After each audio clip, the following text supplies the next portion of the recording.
अबे रुक यार, मुझे पता है कि तुम तुरंत ही जाकर पीडीएफ ले लोगे डिस्क्रिप्शन से, मगर अगर तुम्हें ये चैप्टर नहीं समझ में आ रहा है तो बस ये 2 मिनट की वीडियो देख लो, भला हो जाएगा भला। नीचे डिस्क्रिप्शन में एक नहीं बल्कि दो पीडीएफ हैं। एक में है तुम्हारे हैंड रिटन नोट्स जो बेस्ट नोट्स हैं, किसी भी नोट से कंपेयर कर लेना, और उसके बाद आता है तुम्हारा सेकंड पीडीएफ।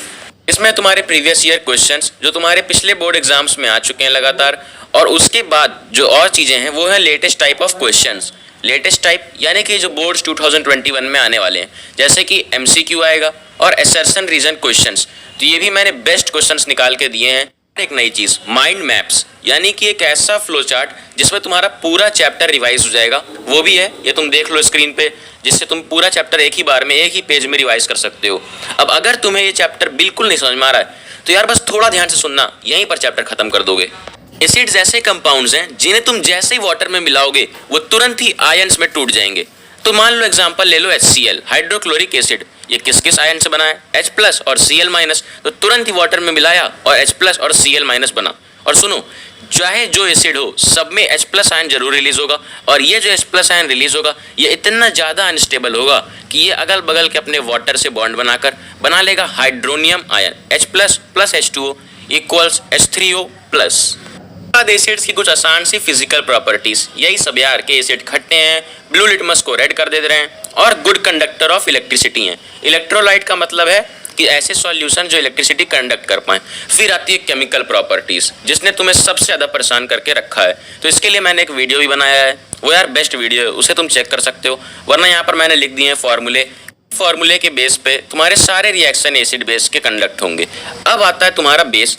बेस की भी डिफिनेशन वही सिंपल सी है कि बेस को तुम जैसे ही वाटर में मिलाओगे ये भी आयंस में टूटेंगे, मगर इस बार जैसे उसमें हाइड्रोजन आयन रिलीज हो रहा था, इसमें तुम्हारा हर बार आएगा हाइड्रोक्साइड आयन OH-, और उसके साथ जिससे तुम्हारा बेस बना है। फॉर एग्जाम्पल अगर हम लोग NaOH लें, सोडियम हाइड्रोक्साइड, ये किससे बना है?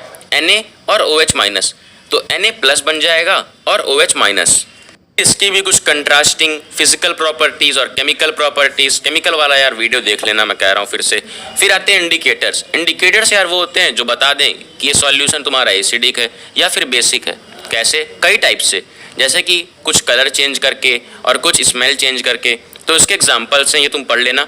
फिर आता है न्यूट्रलाइजेशन रिएक्शन। कुछ नहीं यार, एसिड मिलाओ बेस मिलाओ तो बनेगा क्या? Water plus salt. नीचे एक इंपॉर्टेंट बात कि अगर हम लोग ड्राई HCl गैस को अगर हम लोग लिटमस पर डालें तो उसमें कुछ भी कलर चेंज नहीं होगा। क्यों? क्योंकि एसिड्स वो हैं जो सिर्फ और सिर्फ वाटर में जाने के बाद आयंस में टूटते हैं, और अगर ड्राई रहेंगे तो आयंस में नहीं टूटेंगे। तो इसीलिए तुम्हारा इंडिकेटर चेक भी नहीं कर पाएगा कि वो एसिडिक है या फिर बेसिक।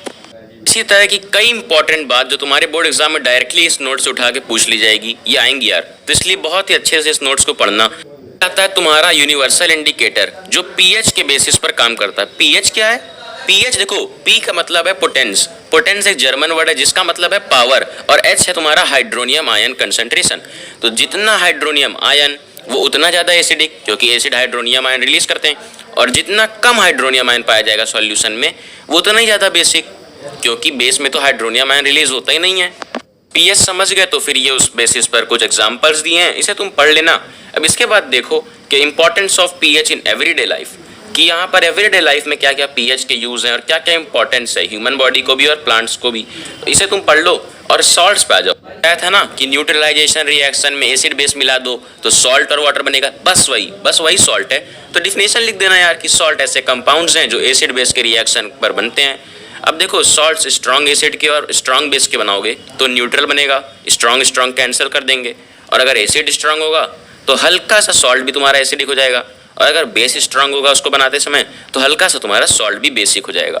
यार ये बहुत ही इंपॉर्टेंट पार्ट चैप्टर का कि सॉल्ट्स के जितने भी एग्जाम्पल्स हैं, जैसे कि कॉमन सॉल्ट जो NaCl जो हम लोग डेली खाते हैं, फिर कॉस्टिक सोडा, फिर ब्लीचिंग पाउडर और बेकिंग सोडा, और फिर आता है तुम्हारा वॉशिंग सोडा, और एक और है प्लास्टर ऑफ पेरिस। ये भी बहुत इंपॉर्टेंट है। इसमें करना क्या है कि इनके जितने रिएक्शंस हैं कि जिससे ये फॉर्म होते हैं बस उसे याद कर लेना है, और उसके बाद तुम्हें याद करना है कि इनके यूजेस क्या क्या हैं। बस 2-3 यूजेस याद करने हैं बस। यार देखो, ये सेकंड पीडीएफ की शुरुआत तुम्हारी होती है माइंड मैप से जो मस्ट फॉर रिवीजन है। फिर आएंगे तुम्हारे कुछ लेटेस्ट क्वेश्चंस जो इस बार बोर्ड एग्जाम में आने वाले हैं, एमसीक्यू और असर्शन रीजन। फिर तुम्हारे कुछ क्विक रिवीजन पॉइंट जिसे तुम चैप्टर रिवाइज कर सकते हो। फिर प्रीवियस ईयर क्वेश्चंस